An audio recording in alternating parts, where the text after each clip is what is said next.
UGC ने UGC regulation for promotion of equity in higher education के regulations को notify कर दिया है। रेगुलेशन ये कहते हैं कि अब हायर एजुकेशन में, विश्वविद्यालयों में भेदभाव करना गलत होगा, उसके खिलाफ कार्रवाई की जाएगी। और आप जानते हैं क्या हो रहा है?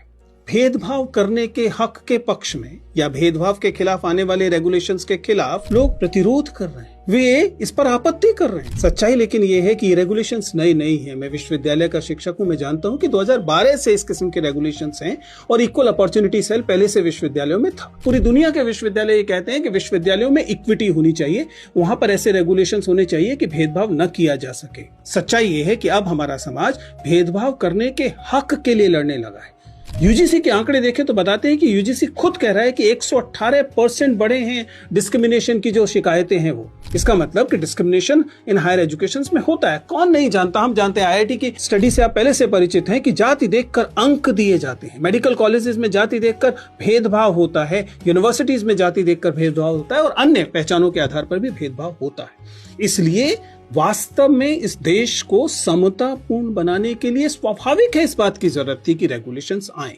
और ये रेगुलेशंस क्या मांग करते हैं? ये रेगुलेशन ये कह रहे हैं कि अगर कभी भेदभाव होता है तो उसके खिलाफ शिकायत करने के लिए एक डेफिनेट कमेटी होगी और उस कमेटी का कंपोजिशन ऐसा होना चाहिए कि वो भेदभाव के खिलाफ वास्तव में जांच कर सके। ऐसा ना हो कि भेदभाव करने वाले समुदाय के लोग ही उस कमेटी में बैठे हुए हों। तो स्वाभाविक है, लोगों का कहना है कि इनका गलत इस्तेमाल हो सकता है, ये मेरिट के खिलाफ है। ये समझना मेरे लिए तो एकदम मुश्किल है कि मेरिट के खिलाफ कैसे हो सकता है। और जहां तक गलत इस्तेमाल की बात है, ध्यान रखिएगा, कोई भी एक्स्ट्रा ऑर्डिनरी लॉ, चाहे वो जेंडर जस्टिस के लिए हो रही हो, चाहे वो दहेज के खिलाफ हो रही हो, चाहे वो दलित उत्पीड़न के खिलाफ हो रही हो, वो एक्स्ट्रा ऑर्डिनरी लॉ होती ही एक्स्ट्रा ऑर्डिनरी इसलिए है क्योंकि अन्यथा जिनके खिलाफ यह भेदभाव हो रहा होता है वे बेहद कमजोर होते हैं।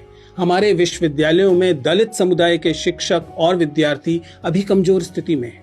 अगर उन्हें अतिरिक्त ताकत नहीं दी जाएगी तो ये भेदभाव लगातार बढ़ते रहेंगे।